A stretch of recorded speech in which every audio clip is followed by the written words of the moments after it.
இவை நான்கும் கலந்துனக்கு நான் தருவேன் கோலம் செய் துங்க கரிமுகத்து தூமணியே நீ எனக்கு சங்கத்தமிழ் மூன்றும் தா. எல்லோருக்கும் வணக்கம். நாம இத்தனை நாளாக பார்த்துட்டு இருந்தது புலவர்கள் ராஜாட்ட போய் அவங்களோட புது புது கதையா பாடி அவங்க பொற்காசுகள் வாங்கிட்டு வருது. ஆனால் இன்னைக்கு நம்ம பார்க்க போகிறது ஒரு ராஜாவே ஒரு பாட்டு, அற்புதமான பாட்டு பாடியிருக்காங்க. அந்த நம்ம பாட்டை கேட்டோன்னா நம்ம முன்னாடியே ஒரு சின்ன குழந்தை குறும்பு செய்கிற மாதிரியே தோணும் நம்மளுக்கு. அப்படிப்பட்ட ஒரு அழகான பாட்டையும் அதோட அர்த்தத்தையும் தான் அந்த ராஜா எழுதி இருக்காரு. அந்த புலவரோட பேரை பார்க்கலாமா? புலவர் இல்லை, அந்த ராஜாவோட பேர் என்னன்னா பாண்டியன் அறிவுடை நம்பி. பாண்டியன் அறிவுடை நம்பிக்கு ரொம்ப நாளாக கல்யாணமாகி ரொம்ப வருஷமாக அவங்களுக்கு குழந்தையே பிறக்கல. அப்புறம் ரொம்ப வருஷம் கழிச்சு அவங்களுக்கு ஒரு குழந்தை பிறந்தது. அந்த குழந்தை பண்ணுற குடும்பம் தான் அவர் அந்த பாட்டில் எழுதியிருக்கார்.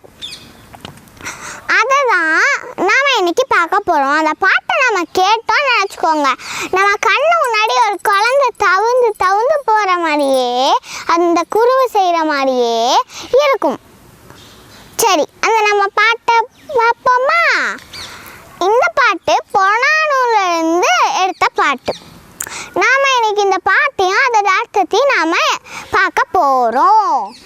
படைப்பு பல படைத்து பலரோடு உண்ணும் உடை பெருஞ்செல்வராயினும் இடைப்பட குறு குறு நடந்து சிறுகை நீட்டி இட்டும் தொட்டும் கவ்வியும் துழந்தும் நெய்யுடை அரிசில் மெய்ப்பட விதித்தும் மயங்குறு மக்களை இல்லில்லாருக்கு பயக்குறா இல்லை தாம் வாழும் நாளே அப்படின்னு அவர் பாடினாரு. இதோட அர்த்தம் என்னன்னா, படைப்பு பல படைத்து பலரோடு கூடி உண்ணும் அப்படின்னா அவர்கிட்ட அந்த ஊரே சாப்பிட்ற மாதிரி காசு இருக்கு.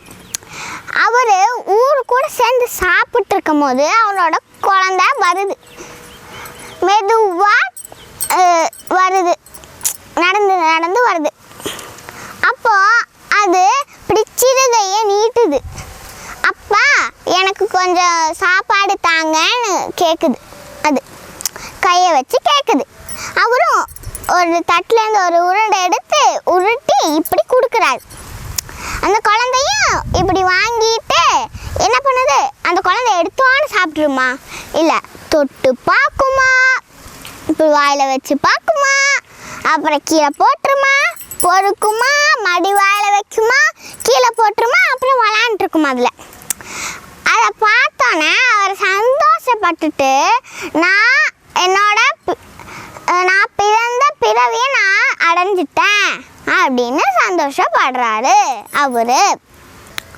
நாம் இன்னும் அதாட்டி இந்த பாட்டை பார்க்கலாமா? இந்த பாட்டை உங்களுக்கு கேட்டோன்னா உங்கள் கண்ணு முன்னாடி ஒரு சின்ன குழந்தை நடந்து வர மாதிரியே தெரியும், குணுவு செய்கிற மாதிரியும் தெரியும்.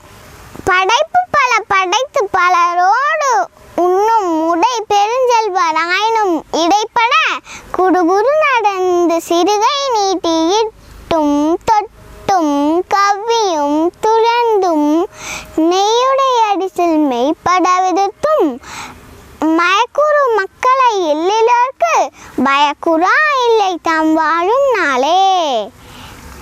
சரி, நம்ம இன்னொரு வாரம் ஒரு பாட்டோ இல்லைன்னா கதையோ உங்களோட நான் சந்திக்கிறேன். உங்களிடம் விடைபெறுவது உங்கள் சஞ்சீவினி.